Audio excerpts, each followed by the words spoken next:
But getting back to the point, like with Renata Mulata, what she said, which I agree, which is that like I don't want the whole mulatto identity to be based off this kind of like rejection from blackness or something, or because we couldn't fit in, you know. So I want us to be self-sustaining, to acknowledge our history, build upon it, but have our own independent, literally ecosystem, our own, you know, ecosystem that's just independent from blackness. And I do want to, I think in the future, it's for sure going to go into that, move into that. That's my hope. But right now, it's just, there's so much, like I said, juicy content and material that people just make it easy for us to reply. You know, they throw shots and throw hate, and then we respond, and then we're the bad ones, we're the colorists and stuff like that, right?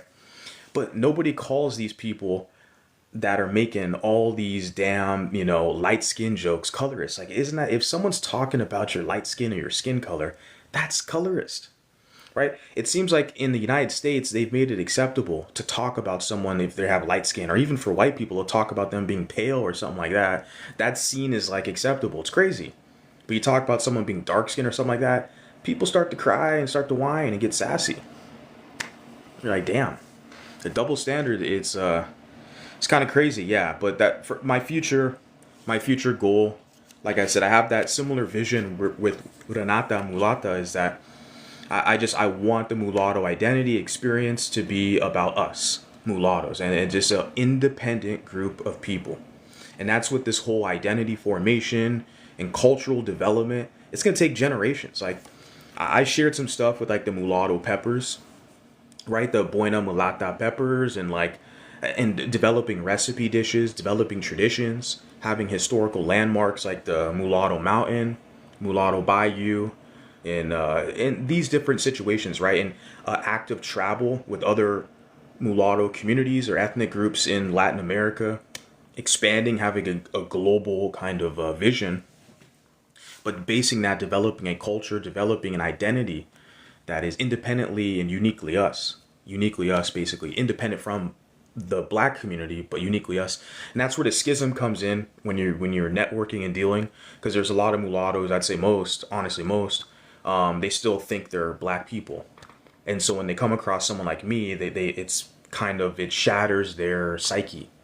They don't know like how to perceive it. Like, they kind of agree with what I'm saying, but it's hard for them to detach because they've just been raised just black identified, because that's actual phraseology that people utilize. They call themselves a black biracial. Basically, they're acknowledging biology, that you're mixed, okay?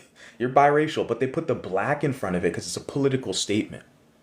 You know, they say black biracial, meaning that they acknowledge biologically that they're mixed, but they identify as black. They see themselves with that group and that community. That's where the schism kind of occurs with like the stuff I'm doing, right?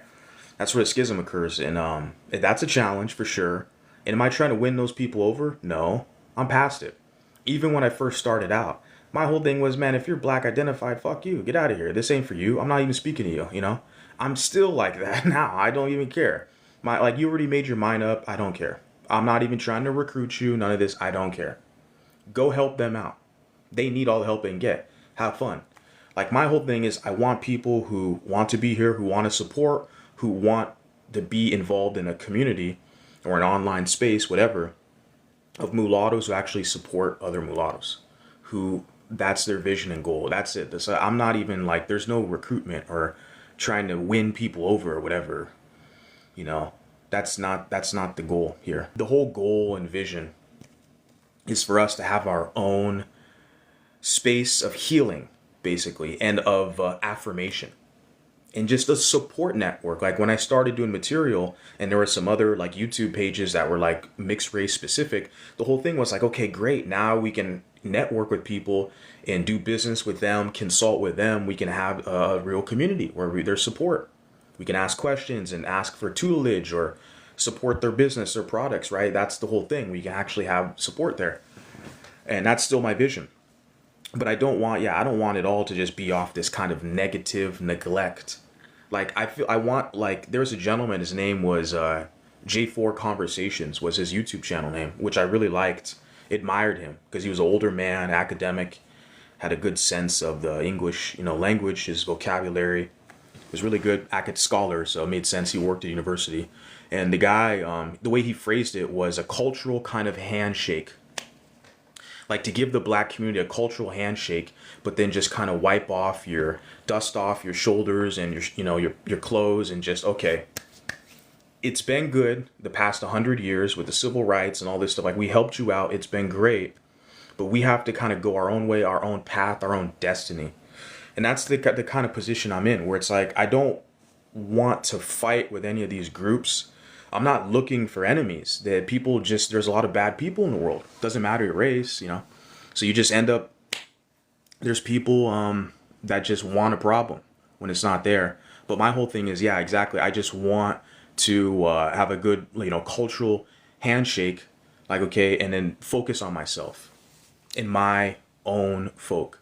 And I'm willing to help out everybody else, I'm a human being, if that makes sense. But having a group self-interest, in-group preference and interest in helping, because we, like I said, we need help. Like, we have disparities that are not accurately calculated. And I talked about with the foster care system, disproportionately, mulattoes are caught up in the foster care system, have been historically. And there's no advocacy. I know I talked to Renata Mulata behind the scenes about that a little bit, and she's more involved in that. But we don't have the numbers and stats in front of us to really get a gauge on where we need to focus in our support.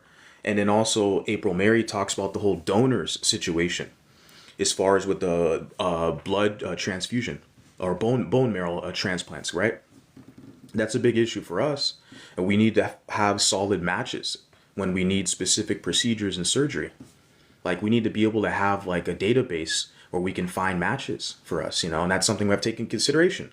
Those are our issues. Those are mulatto issues that get overlooked. People just say, oh, you're just black. The world sees you as black. Just get over it. No. We have specific issues that are pertinent to mulattoes. We got to find solutions. The donor situation, the foster care situation, unemployment is there as well. You're the only mulatto there, and people try to pull rank.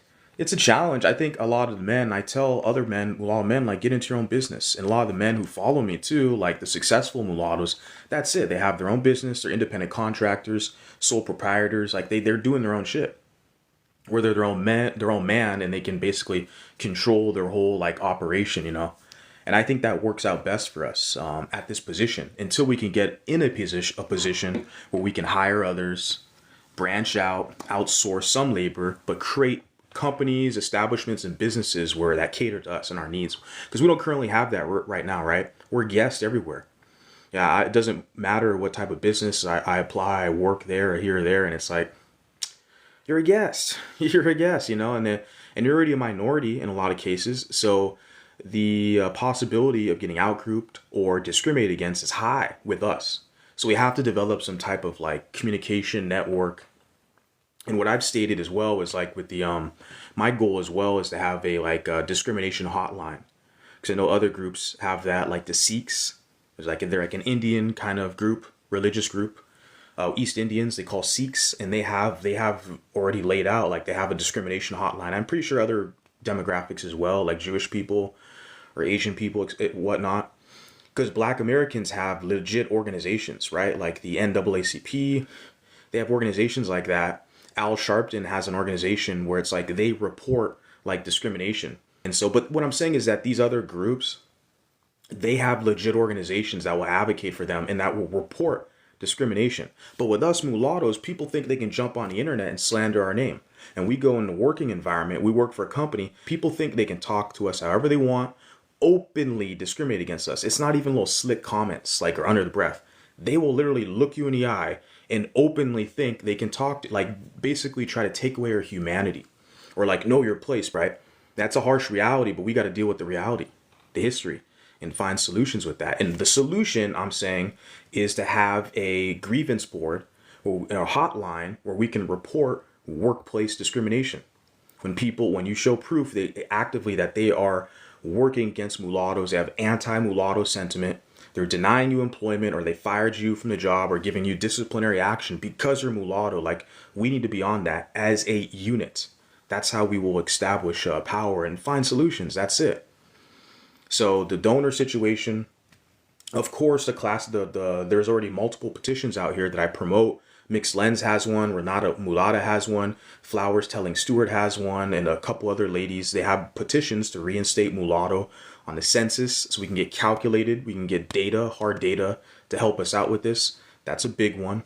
That's probably number one for most people, mulatto community you talk to.